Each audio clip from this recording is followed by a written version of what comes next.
At the behest of her friend Risa, Kaede begins playing the virtual reality game, The New World Online, or as we like to put it, the Japanese version of Genshin. First things first, when you join a new MMO, you gotta know what class you want to play, not wanting to get hurt. Kaede creates a shield-wielding avatar named Maple and puts all of her skill points toward defense. Although this leaves her with weak attacks and low speed, the chick can't move if this show is more realistic than 12 episodes wouldn't cut it. That said, her high defense allows her to earn new abilities and extra skill points simply by letting enemies attack her. For example, when she fought, or to be more accurate, stood in front of a cute marshmallow monster, it kept headbutting her abs of steel to death. Then after killing other monsters by just sleeping, or as the game puts it, meditating, the female shield hero notices she needs to upgrade her drip game, so she meets Kurumu, the shielder, and Iz, the crafter, to acquire it. Maple soon learns supreme drip costs money, lots of money, hence she goes to a dungeon to face a powerful poison dragon. Using potions given to her by Kurumu, Maple manages to withstand the dragon's poisonous attacks long enough to develop a complete immunity to poison. Then get this, she defeats the dragon by eating it, and as a result of that fight, Maple not only gains the poison dragon's abilities but also scores a one-of-a-kind set of equipment. Which brings me to my main point. Just like Genshin, when she finished the dungeon, she received defense artifacts. I rest my case. By the way, Iz the crafter's name is written as IZ, just in case the name sounded confusing. Moving on, Maple decides to participate in a battle royale event. That's when a creep introduces himself, and then lunge at the girl with this sick fashion sense. She easily defeats him by blocking his attack, and then she does the same shit to the next 3 hooligans, as well as easily defeats everyone who comes to attack her by summoning the Hydra she killed earlier, securing herself a 3rd place. The next day, Risa joins the game as Sally with a character that specializes in evasion. Thank goodness this chick has common sense putting some points in agility, as it would have been so redundant if everyone in the party was as slow as a turtle.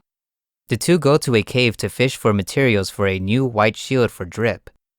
After Sally finds an underwater cave behind a locked door, the two begin visiting the cave each day to allow Sally to explore the cave and improve her swimming skills, which ultimately brings her to face a big CGI fish monster. Unlike her comrade, Sally had to sully her hands and shake her hips a bit to end the boss's career to earn her own set of equipment. While at a cafe, Maple and Sally have some good-looking cake. Notice we said good-looking, as there is no way we can know how it tastes, which brings me to the next point. How in God's name they find it delicious if it's pixels in a game? God, it got on my nerves. Anyways, the girls hear about the next event from the players Dread and Drag, aka the rank 2 player and the rank 5 player from the previous event. They tell them about a quest in the forest. In the forest, the girls come across ghosts and creepy monsters scaring Sally, so they ran to a nearby house. Inside, a voice can be heard coming from underground. They find a basement in it, a man tied up in a chair moaning in pain. Every time Sally heals him, his screams become more sus, until the character moves to the afterlife, earning Sally a skill called Super Speed. Then they relax at a hidden beach area that always has a beautiful sunset.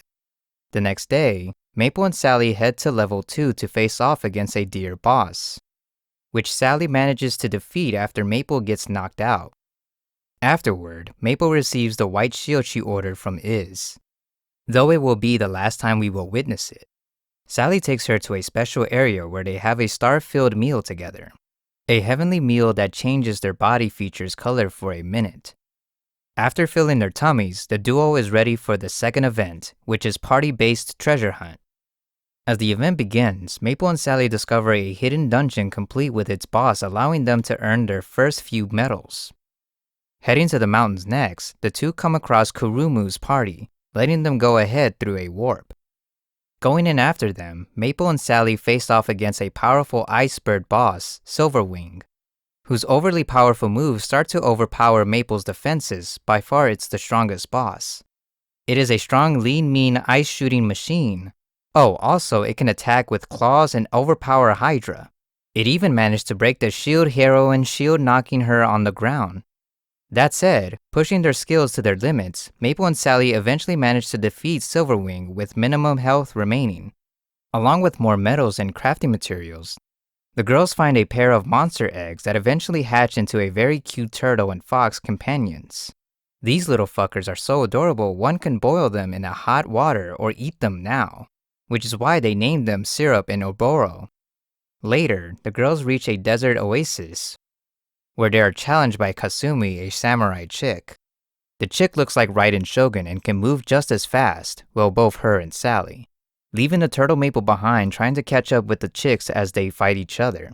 They all end up falling into an underground dungeon, where they get bound together by a cursed chain that will kill all of them if just one person dies.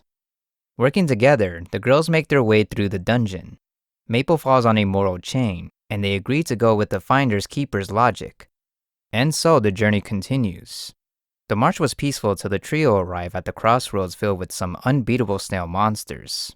They manage to think their way out of the maze by combining their skills by jumping for a vent and dragging the rock that is Maple along the way.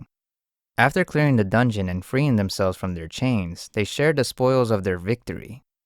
Later on, Maple and Sally meet a player named Kaede, an expert with clues and a low-level mage. He gives the girls a hint that leads them to an underwater squid boss, which Maple defeats by poisoning the sea. This makes one wonder if she's the hero or the bad guy. She even said, "We're gonna turn the Sea of Beauty to the Sea of the Deaf," with a kawaii smile on her face. And not only are we thinking about this stuff, but also the game admins who were watching with a mild headache calling her more of a final boss than the final boss. Back to the game. Sally goes hunting for the remaining medals needed through PvP, finishing off a trio swiftly. Alas, she didn't find any of them, so she continues to hunt for more victims, and by God, it was awesome seeing her leap under the red moon.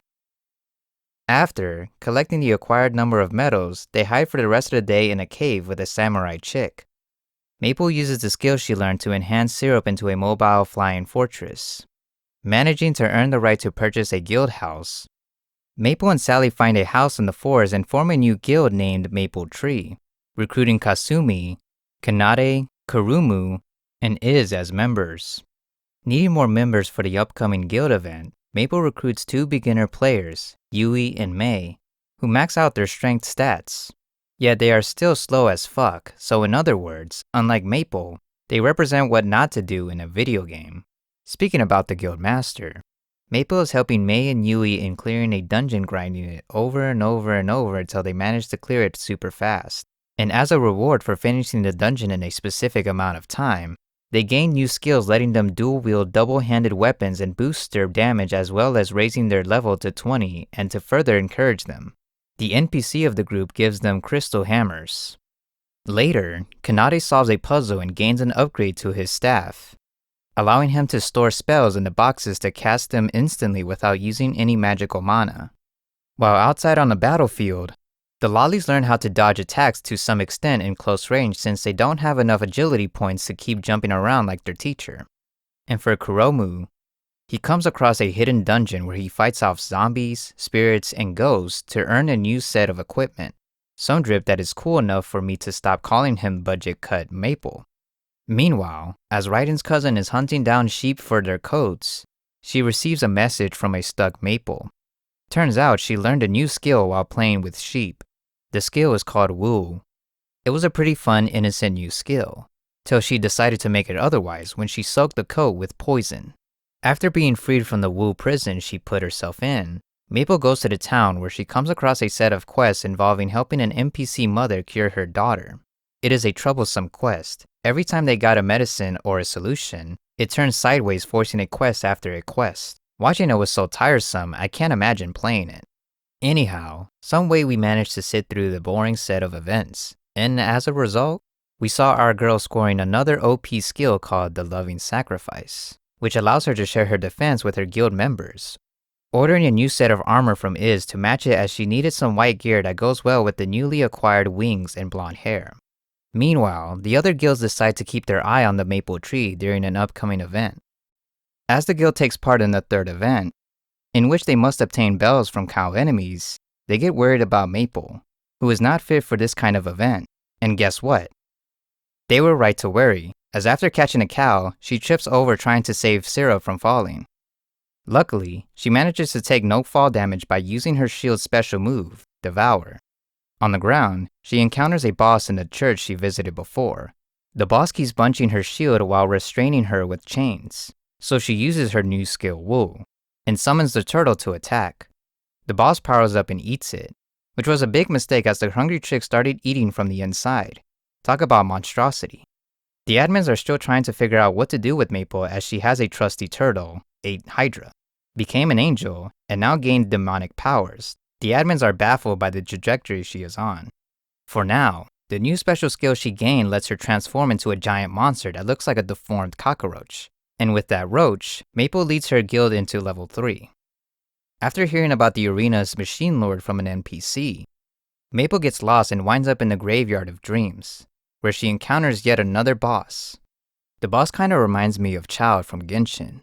Not look-wise, but rather strength-wise, as the base form was easy to beat.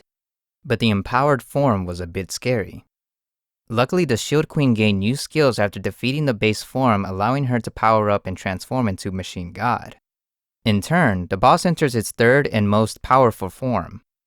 They both blast each other with lasers, but since Maple screamed louder, she won. That's anime logic, not mine. The next day, Maple groups her guild to show them the new secret weapon. They will be needing for the future event, but in the meantime, to the beach we go. Sadly, the only members who went for some fun in the sun were the flat ones. The rounded members were grinding. Sally notices Frederica of the Order of the Holy Sword Guild scouting them, so she challenges her to a duel, and they teleport to a ring where Frederica shows her mage skill using barriers and elemental skills, while Sally shows her how agile she is, jumping all over, dodging attacks, and parrying some. Hence, after Sally manages to evade all of her magic attacks, Frederica surrenders and tells her about the Flame Emperor's guild, unaware that the skills Sally used against her were fake. She leaves with a smile on her face about what she learned. The guild competition soon begins, and each guild gets tasked with stealing orbs from other guilds while defending their own. Sally uses her stealth and cunning to gain a few. Having a brief brush-in with the Holy Sword's Dread, she managed to keep up with him, but when he used an empowered version of super speed, Godspeed, Sally closed her eyes and stood still to successfully block the attacks, forcing the man with lesser cooler daggers escapes. Sally continues on her quest for orbs, managing to snatch one from under the redhead's nose. And with the several orbs under their control, Maple Tree takes advantage of Maple's defense to defend the base from all attackers.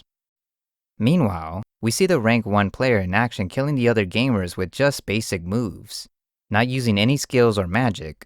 The man is truly a powerhouse. Yet with all his swag and power, he is still worried about the Maple Tree Guild. And rightfully so, as the guild has gathered a good number of orbs while showing no signs of stopping as Sally and Kaede go hunting for more. Kurumu and the others prepare an ambush on any attackers, leaving Maple with Mei and Yui to defend the base. Sally soon finds herself surrounded by Frederica's forces, her strength at its limit, so Maple leaves to aid her when she arrives. The shorty descends like an angel of death. They take cover for Maple to transform into her machine god form, soaring to the skies and firing at the poor bastards who brought swords and knives to a mecha fight.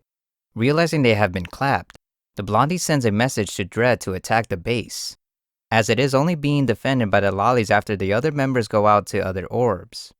Although Dread manages to deal Mei and Yui with their first defeat, Maple and Sally arrive in time to stop him before he steals any orbs. Outside, Raiden from Wish is fighting Gilgamesh at home, putting her on the robs. So she charges and becomes a white-haired hottie, swift and lethal. Soon after, Sally gets some rest. Maple, Mei, and Yui launch an attack on the Flame Emperors, breaking through all of their traps before eventually coming up against me, Marcus, and Missouri, who is looking fine AF.